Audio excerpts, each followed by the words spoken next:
মহাত্মাকে দুহাত ধরে তিনি সেই পরিশ্রম করিয়ে আনতে পারতেন। তিনি সদ্গুরু বিজয়কৃষ্ণ গোস্বামীকেও একবার হাত ধরে এই চার ধাম ফিরিয়ে এনেছেন।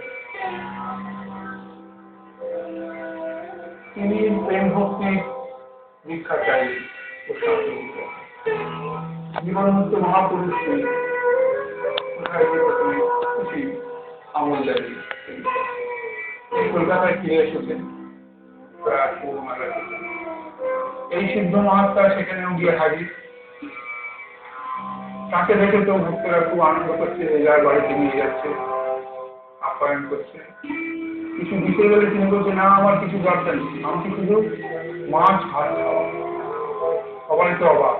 এই সিদ্ধ মহাত্মা, যার দেহ উত্তরপ্রদেশের রাম মন্দির, তিনি বলেন মাছ ভাত খাওয়া।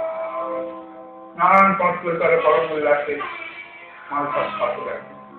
3 জায়গায় এরকম খাওয়ার পর তিনি সাহেবের কাছে চলে গেলেন। अब तो मैं बंगाली हो गया बाबा, अब तो मुझको कृपा कीजिए, बंगाल की ये अश्रु प्रेम मुझे दान कीजिए। मुशाहिदी অস্ত্র বিগলিত ধারে তাকে ওই শাসন দিলেন। তারপর তিনি কোথায় উধাও হয়ে গেলেন, জীবনে আর তাকে কখনো পাওয়া যায় না।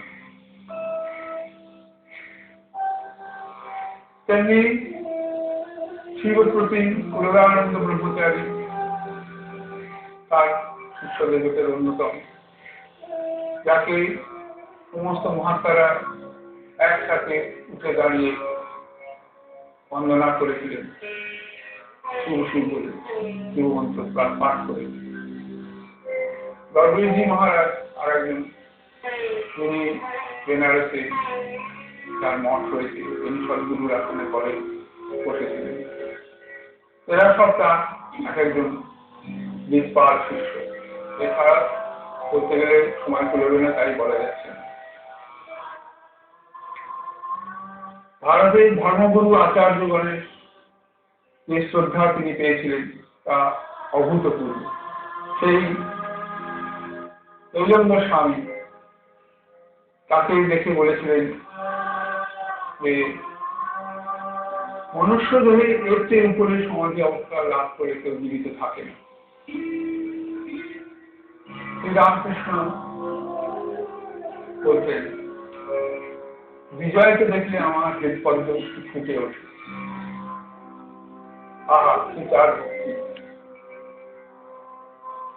স্বামী বিবেকানন্দ যখন শিকাগোয় বক্তৃতা দিতে গিয়েছিলেন, সেখানে তিনি তার গুরুর আদেশ পান যে দেশে ফিরে গিয়ে তুমি বিজয়কৃষ্ণ গোস্বামীর সাথে দেখা করবেন। তিনি এসেই প্রণাম করে মশাইজিকে বলছেন যে আমি গুরুর আদেশে আপনার কাছে এসেছি, আপনারা কি সেবা করতে পারি বলুন। মশাইজি প্রসন্ন হয়ে বললেন, তুমি গুরুদত্ত নাম জপ করো এবং তার অভিষ্ট কর্ম করো, তাহলেই আমার সেবা করা যাবে। দুজনে দুজনকে প্রণাম করে বিদায় নিলেন। পরম পুরুষ লোকনাথ ব্রহ্মচারী, যাকে বারদীয় ব্রহ্মচারী বলা হয়, তিনি গোসাইজিকে বলতেন আমার জীবন কৃষ্ণ। বিজয় কৃষ্ণ না বলে বলতেন জীবন কৃষ্ণ। লোকেদের দেখে বলতেন যে তোদের কৃষ্ণ অচল, স্থির থাকে, আমার কৃষ্ণ সচল, এই জীবন কৃষ্ণ। তিনি ভোরবেলা উঠে তখন রাত্রে এই মোর জীবন কৃষ্ণ বলে গান গাইতেন।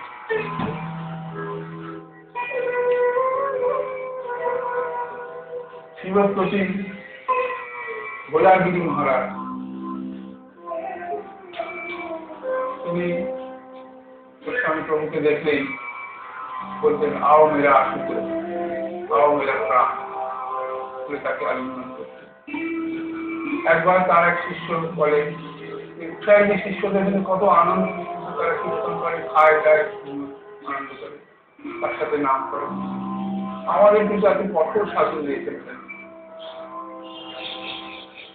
তখন মহাপুরুষ বলেন, वो मेरा आशुतोष कर सकता है, तुम्हारे लिए यही सब।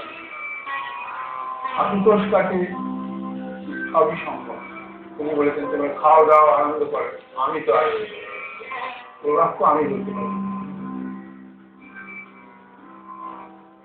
রামদাস কাঠিয়া বাবা, যাকে ব্রজবিদেহী উপাধি দেওয়া হয়েছিল, সমস্ত ব্রজমন্ডলের যিনি প্রধান, তিনি गोसाई देखे बोलते मेरा गणेश के कपाल में ललाट में ब्रह्म ज्योति धक धक जलता है। 4 घंटा बैठने से इसका शरीर दूसरों का शरीर चूर चूर हो जाता है। उस आसन पर ये 24 घंटा बैठे रहते हैं। ऐसे महात्मा दुर्लभ। অরবিন্দ বলেছিলেন যে বিজয় কৃষ্ণ গোস্বামী দেখে তাকে তার শিষ্যরাও চিনতে পারবে।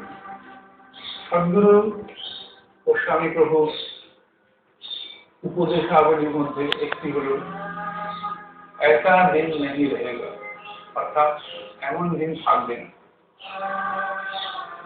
এইটি উপদেশটি সুদূর প্রসারী, বহু অর্থ রয়েছে। সুফি কবি হাফেজ এই উপদেশটি তিনি শাস্ত্র বচনের মতন গ্রহণ করেছিলেন। যারা সংসার বুঝছে, সংসার চাপে জর্জরিত, তাদের কাছে এই বাণী মহাবৈশ্য ऐसा दिन नहीं है, এমন দিন থাকবে।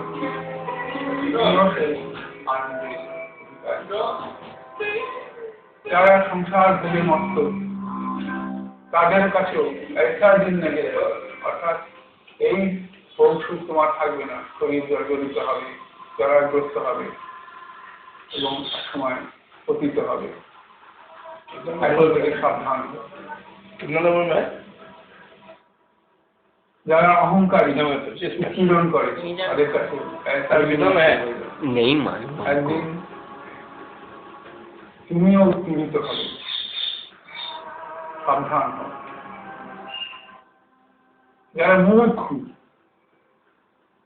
অথচ পথহারা, তাদের তুমি বলছো তোমার কাছে লাভ হবে, তুমি এই পরমানন্দের অধিকারী হবে, হবে গরু তোমার দ্বারে নিয়ে যাচ্ছে।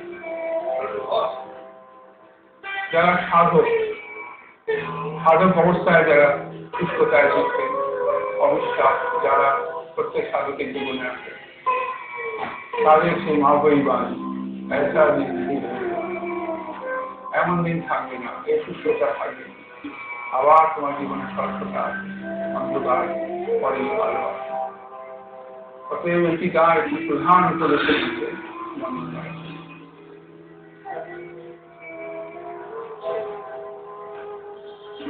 অরবিন্দজি বলেছিলেন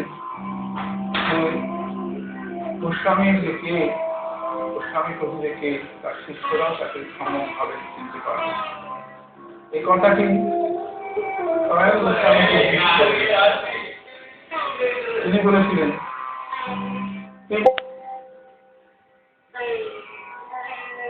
তাই প্রাণ কাঁদে, কবে সেই সম্পূর্ণ যে পদে পেয়েছো ঠাই, ব্রজদাস কহে ভাই, যে পদে পেয়েছো ঠাই, যুগ যুগ তপদান সাধনে না পায় রে, তুঝি ব্রজ बनचारी, तुही ना दिया विहारी, विजय कृष्ण रूपधारी, हृदय विराजे रे, तुही बनचारी।